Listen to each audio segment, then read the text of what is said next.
नमस्कार मित्रों, मैं बिंदु भूषण दुबे आज के एपिसोड में आपका स्वागत करता हूं।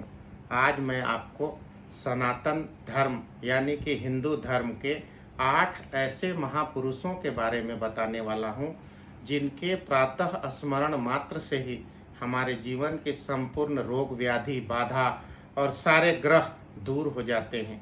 जी हाँ, वो 8 व्यक्ति चिरंजीवी हैं, अमर हैं और आज भी इस पृथ्वी पर विद्यमान है। एक मंत्र के माध्यम से भी हम उनको स्मरण कर सकते हैं। और यदि आपको ये मंत्र स्मरण में ना आए तो 8 व्यक्ति का सरलता से नाम लिखकर प्रातः उठकर उनको स्मरण करिए। अपनी सारी समस्या स्मरण करने के बाद नमस्कार कर उनके सामने आप रख दीजिए। आपकी सारी रोग व्याधि, शारीरिक रोग, मानसिक रोग और आगंतुक रोग जो भी समस्याएं हैं वो निश्चित तौर पे दूर होगी, ऐसा हमारे वेद और ग्रंथ बताते हैं। उन 8 महापुरुषों को सबसे पहले हम एक मंत्र के द्वारा स्मरण करते हैं। मंत्र इस प्रकार है, श्लोक इस प्रकार है। अश्वत्थामा बलिव्यासो हनुमानश्च विभीषण कृपः परशुरामश्च सप्त एति चिरंजीवी सप्तैतान संस्मरे नित्यम मार्कंडे यथा अष्टमम जीवेद्वशं शतं सोपि सर्वव्याधि विवर्जितः।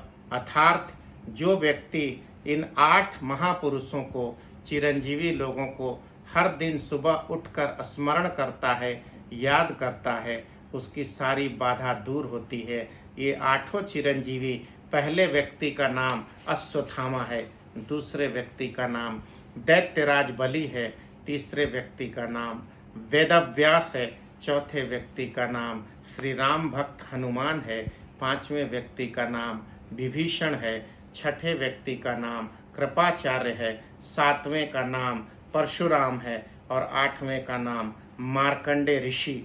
इन सभी के प्रातः स्मरण से हमारे जीवन की संपूर्ण रोग व्याधि बाधा समाप्त हो जाती है।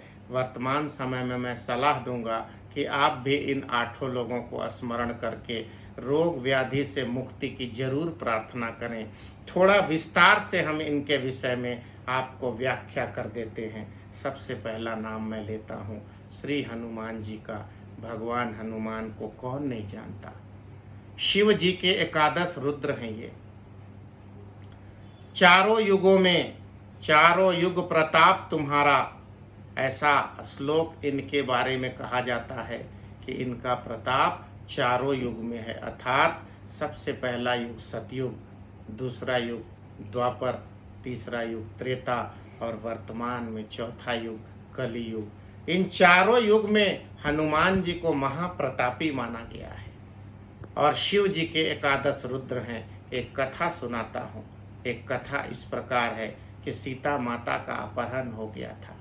राम जी अपनी वानर सेना, भाई लक्ष्मण, हनुमान जी और बड़े बड़े वीर धीर विभीषण, साथ में जामवंत, ऐसे अंगद, नल, नील जैसे महाप्रतापी वानर सेना के साथ लंका चढ़ाई करने जा रहे थे।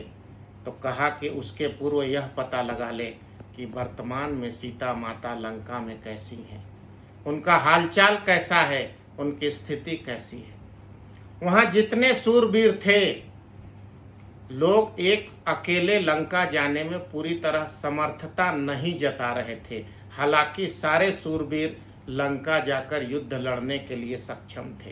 अंगद गए भी थे बाद में, लेकिन पहले व्यक्ति हनुमान जी को जाना था। और हनुमान जी को खुद मालूम नहीं था, क्योंकि बचपन में उनको श्राप दिया गया था कि आप जब समय आएगा अपनी शक्ति भूल जाएंगे। इसलिए वहां पर मौजूद जामवंत जी ने हनुमान जी को उनके शक्ति का एहसास दिलाया। और एक रामचरितमानस में श्लोक है, और जामवंत जी को रामचरितमानस में ऋक्षपति कहा गया है। उन्होंने एक श्लोक के माध्यम से हनुमान जी को उनकी शक्ति का एहसास दिलाया। वो श्लोक इस प्रकार है। कहीं ऋक्षपति सुनु हनुमाना, का चुप साध रेउ बलवाना, पवन तनय बल पवन समाना, बल बुद्धि विज्ञान निधाना, कौन सो काज कठिन जग माही, जो तात तुमसे होई नहीं पाई। राम काज लगी तब अवतारा, सुनत ही भयउ पर्वत आकारा। जब राम जी के इस कार्य को सुना और हनुमान जी को अपनी शक्ति का एहसास हुआ, तो हनुमान जी पर्वत आकार के हो गए और पलक झपकते ही तत्क्षण वो लंका पहुंच के सीता माता का पता लगाकर सीता माता से मिलकर अशोक वाटिका में राम को आके कुशल क्षेम बताया। हनुमान जी की इतनी शक्ति थी। आप प्रातः उठें और हनुमान जी को अपनी सारी समस्या कहें, आपकी समस्या दूर होगी। हनुमान जी चिरंजीवी हैं, आज भी इस भारत भूमि में वो देखे जाते हैं रूप बदलकर। जो धर्मात्मा व्यक्ति हैं, तपस्वी साधक हैं, उनको हनुमान जी मिलते हैं और उनको आशीर्वचन प्रदान करते हैं। दूसरे चिरंजीवी व्यक्ति का नाम है कृपाचार्य। कौरव और पांडव के कुलगुरु थे, उनको भी ईश्वरीय महाविष्णु भगवान कृष्ण का आशीर्वाद प्राप्त था। वो भी आज चिरंजीवी हैं, अमरत्व को प्राप्त हैं कुलगुरु कृपाचार्य। तीसरे व्यक्ति का नाम था जो एक श्राप की वजह से चिरंजीवी हैं, उस व्यक्ति का नाम था अश्वत्थामा। कुल गुरु द्रोणाचार्य, जिस द्रोण ने शस्त्र विद्या की शिक्षा पांचों पांडव और सभी 100 कौरवों को दिया, उनके गुरु द्रोण का एकमात्र पुत्र, द्रोणाचार्य का एकमात्र मेधावी पुत्र का नाम है अश्वत्थामा।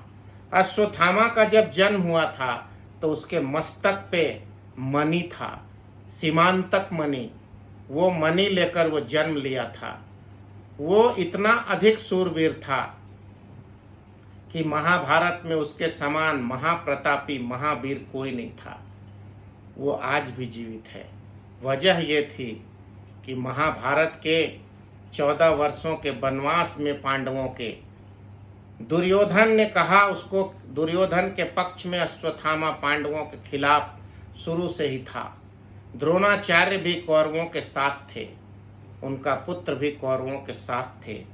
महाभारत में 14 वर्षों के वनवास में द्रोणाचार्य के पुत्र अश्वत्थामा को दुर्योधन ने कहा कि मुझे पांचों पांडवों का शीश काट के ले आओ। अश्वत्थामा ने कहा अवश्य काट कर ले आऊंगा। और उस समय एक लाक्षागृह में जंगल में विश्राम अवस्था में पांचों पांडव थे, परंतु उस समय जब अश्वत्थामा उस लाक्षागृह में, लक्षागृह यानी कि लाह के घर में प्रवेश किया, तो पांचों पांडव कहीं विचरण करने गए थे और उनके छोटे छोटे किशोरा अवस्था के 5 बेटे, पांचों पांडव के 5 पुत्र आराम कर रहे थे। उनके सर को काट दिया अश्वत्थामा ने, पांचों पुत्र के सर को पांडवों के, और लाकर दुर्योधन को दे दिया। इस पर श्राप दिया भगवान कृष्ण ने कि अबोध बालकों की तुमने हत्या की है, युगों युगों तक तुम भटकोगे। त्रेता गुजरा और त्रेता युग को गुजरे अब 5240 साल हो गए हैं कलयुग को चलते हुए। इस युग में भी अश्वत्थामा भटकता है और उसके माथे पे घाव है, क्योंकि भगवान कृष्ण ने जब उसको ये श्राप दिया था तो तीर से उसके मस्तक का मणि निकाल लिया था, सीमांतक मणि। उस घाव को लेकर पूरे दुनिया में विचरण करता है। मध्य प्रदेश के जंगलों में अश्वत्थामा को कई लोगों ने देखा है। वह विशाल महापुरुष है। कुछ लोग कहते हैं 21 हाथ का वो आदमी है। आज भी भटकता है, श्रापित है वो अश्वत्थामा। द्रोण पुत्र अश्वत्थामा आज भी हर जगह भटकता हुआ मिलता है। अश्वत्थामा के बाद चौथे व्यक्ति हैं ऋषि मार्कंडेय। महर्षि मार्कंडेय को महामृत्युंजय के रचयिता के रूप में जाना जाता है। प्रकंड ऋषि के पुत्र हैं मार्कंडेय। इन्होंने महामृत्युंजय की रचना की। महामृत्युंजय मंत्र इस प्रकार है, ओम त्रयंबकम यजामहे सुगंधिम पुष्टिवर्धनम उर्वारुकमिव वंदनान मृत्युर्मोक्षीय मामृता। यदि किसी को मृत्यु का दंश है, मृत्यु का बाधा है, अगर किसी को मृत्यु का योग आ गया है, तो ऐसा हमारी सनातन परंपरा में कहा गया है कि महामृत्युंजय के जाप से वो मृत्यु का ग्रह टल सकता है। महादेव का अमोघ मंत्र है महामृत्युंजय। इस महामृत्युंजय की रचना बाल्यकाल में खुद मार्कंडे ऋषि ने की। और मार्कंडे ऋषि ने इस रचना को कब किया? मार्कंडे ऋषि का जब जन्म हुआ, वो प्रकंड ऋषि के पुत्र थे, तो उनको भी अल्पायु का श्राप था कि कम आयु में ही वो मृत्यु लोक को प्रस्थान करेंगे। अपने पिता के सुझाव पर उन्होंने शिव की आराधना की और इस मंत्र का बाल्यकाल में रचना किया। और रचना करते हुए जिस दिन मृत्यु का समय आया, उसी दिन मार्कंडे ऋषि महामृत्युंजय के जाप में लगे थे। यमलोक से यमराज आकर लौट गए। उन्होंने ब्रह्मा को, विष्णु को, सभी को बताया कि मार्कंडे महामृत्युंजय का जाप कर रहा है। महादेव का आदेश है कि कोई भी मेरा भक्त यदि महामृत्युंजय का जाप करता हो तो उसकी मृत्यु नहीं होगी। सभी देवी देवता शिव के पास पहुंचे। शिव ने कहा कि तत्क्षण एक बालक को जन्म दिया जाए और उसकी संपूर्ण आयु मार्कंडे को दे दी जाए, क्योंकि वो महामृत्युंजय का जाप कर रहा है। तत्क्षण एक बालक को जन्म दिया गया और उसकी संपूर्ण आयु मार्कंडे ऋषि को विभूषित की गई और वो बालक को जन्म देकर मृत्यु लोक को भेज दिया गया। महामृत्युंजय के असर से मार्कंडे ऋषि ने अमरत्व को प्राप्त किया। आज भी महामृत्युंजय मंत्र के रचयिता के रूप में, शिव के आशीर्वाद प्राप्तकर्ता के रूप में मार्कंडे ऋषि इसी पृथ्वी पर तपस्या और विचरण करते हैं। यदा कदा बड़े बड़े संतों को देखा जाते हैं। पांचवें महापुरुष हैं विभीषण। आप सभी जानते होंगे, रावण के छोटे भाई विभीषण। तीनों लोकों में राज करने वाला रावण, जिसने सीधा भगवान राम से युद्ध किया। तीनों लोक में लोग कांपते थे। रावण के पास आध्यात्मिक शक्ति भी थी और आसुरी शक्ति भी थी। रावण जब अध्यात्म का सहारा लेता था और शिव का पूजा करता था और अपने शीश को काट देता था, तो भगवान शंकर स्वयं उपस्थित हो जाते थे। उतने बड़े प्रतापी भाई का साथ सत्य की वजह से विभीषण ने नहीं दिया। बार बार रावण को समझाया कि सीता को वापिस कर दो, अपहरण करके लाए हो, और भगवान राम से माफी मांग लो। इस पर विभीषण को घर से निकाल दिया रावण ने और बोला तुम मेरे सामने से हट जाओ। सत्य का साथ दिया विभीषण ने, राम जी के साथ हो लिया। और परिणाम स्वरूप जब युद्ध भूमि में रावण मारा गया और रावण की मृत्यु के पश्चात जब भगवान राम अयोध्या लौट रहे थे, तो स्वयं अपने हाथों से विभीषण का राज तिलक किया और उसे लंका का राजा बनाया और कहा युगों युगों तक तुम्हारा शासन चलेगा और तुम अमरत्व को प्राप्त होगे। पांचवें व्यक्ति विभीषण हैं जो अमरत्व को प्राप्त हुए। राजा विभीषण आज भी लंका और अन्य क्षेत्रों में लोगों को देखे जाते हैं। बड़े बड़े संतों से उनकी मुलाकात होती है, क्योंकि वो चिरंजीवी हैं, अमर हैं। पांचवें व्यक्ति हैं राजा बलि। राजा बलि दैत्य राज्य हैं, दैत्यों के राजा हैं। और प्रहलाद भगवान प्रहलाद के वंशज हैं। प्रहलाद भगवान विष्णु के अत्यंत प्रिय थे। उनके विष्णु हैं राजा बलि। राजा बलि की परीक्षा लेने खुद भगवान विष्णु, सुना था राजा बलि पृथ्वी के सबसे बड़े दानी राजा थे। कोई जो भी मांग लेता था वो दान कर देते थे। एक दिन स्वयं भगवान विष्णु वामन का रूप धारण कर उनके पास आए और बोला सुना है राजा बलि तुमसे जो कुछ जो मांगता है तुम दान कर देते हो, मुझे भी कुछ दान दो। इस पर राजा बलि ने कहा प्रभु आप जो दान मांगते हैं ब्राह्मण, वो मैं देने को तैयार हूँ। ब्राह्मण का वेश धर कर आए थे, तो ब्राह्मण रूपी वामन ने कहा, भगवान विष्णु आए थे, उन्होंने कहा मुझे 3 डेग दान में 3 डेग जगह दे दो। इस पर बलि ने कहा ले लें, तीनों लोक में मेरा शासन है। 1 डेग 1 पग जैसे ही धरा वामन ने तो पूरी पृथ्वी समाप्त हो गई।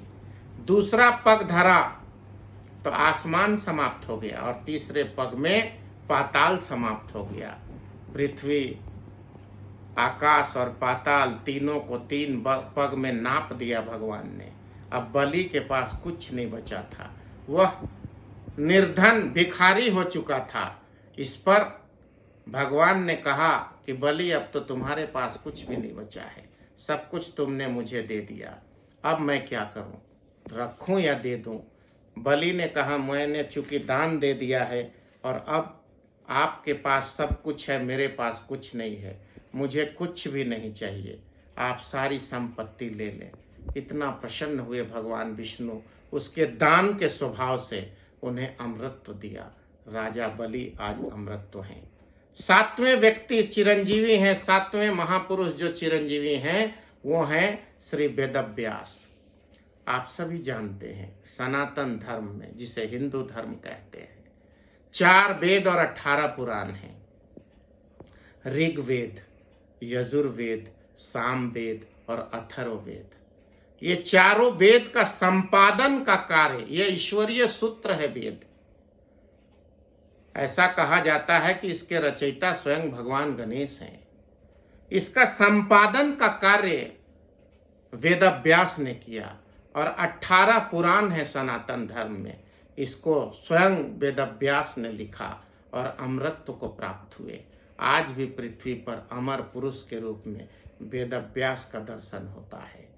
8वें हैं परशुराम, भगवान विष्णु के 6ठे अवतार, और जिन्होंने, जिस परशुराम ने अपना गुरु महादेव को मान लिया, भगवान शंकर को मान लिया, और उनके भक्ति से प्रसन्न होकर भगवान शंकर ने अपना निजी हथियार परसा परशुराम को दिया, और परशुराम के ही कुल वंश में सभी ब्राह्मण की उत्पत्ति हुई है, इसीलिए वो ब्राह्मणों के शिरोमणि कहलाते हैं। सारे ब्राह्मण के उत्पन्न करता भगवान परशुराम है। भगवान परशुराम ही हमारे ब्राह्मणों के भगवान हैं और परशु का धारण करते हैं। परशु यानी कि अमोघ हथियार, जो स्वयं महादेव ने अपना हथियार परशुराम को दिया। परशुराम परसा का धारण करते हैं, इसलिए परशुराम कहलाते हैं। भगवान शंकर के वो भक्त और भगवान विष्णु के 6ठे अवतार हैं और ब्राह्मणों के कुल श्रेष्ठ हैं, कुल शिरोमणि हैं, वो भी अमर हैं। मैंने 8 महापुरुषों की व्याख्या आपसे की है। आप लोग कृपा करके रोज सुबह जब सोकर उठते हैं तो वर्तमान कलियुग में और आज के इस दौर में जो महामारी और जो रोग से आप भयभीत हैं, उससे मुक्ति पाने के लिए इन 8 महापुरुषों का मंत्र द्वारा अथवा साधारण भाषा में इनका नाम लेकर आप इनको याद करिए और अपने जीवन को सुखी और रोग मुक्त करिए। पहला नाम अश्वत्थामा, दूसरा दैत्यराज बलि, तीसरा वेदव्यास, चौथा हनुमान जी, 5वां विभीषण, 6ठा कृपाचार्य, 7वां परशुराम, 8वां मार्कंडे ऋषि। इन 8 लोगों के स्मरण मात्र से ही आपकी सारी रोग व्याधा समाप्त हो जाती है। फिर से मंत्र के द्वारा इनको मैं याद करता हूँ। अश्वत्थामा बलि व्यासो हनुमानश्च विभीषण कृपः परशुरामश्च सप्त एते चिरंजीवी सप्तेतान संस्मरे नित्यम मार्कंडे यथा अष्टमम जीवेद्वशं शतं सोपि सर्वव्याधि विवर्जितः। अर्थात इन 8 महापुरुष को स्मरण मात्र से ही आपकी सारी बाधा दूर हो जाती है। आप सभी भारत माता की 135 करोड़ संतान इनका स्मरण करें, निरोग स्वस्थ प्रसन्न रहें। पृथ्वी माता के 800 करोड़ संतान निरोग और प्रसन्न रहें, यही मेरी विनती इन 8 चिरंजीवी महापुरुष से है। आपके पास पुनः मैं बिंदु भूषण दुबे एक नया विषय लेकर कल उपस्थित होऊंगा। आपसे आग्रह है, इन सभी विषयों को जो मैं आपके सामने रख रहा हूं, मेरे YouTube चैनल को सब्सक्राइब कर मुझे आशीर्वाद प्रदान करें। बहुत बहुत धन्यवाद। पुनः आपके सामने कल एक नए विषय के साथ मैं उपस्थित होऊंगा। नमस्कार। वंदे मातरम।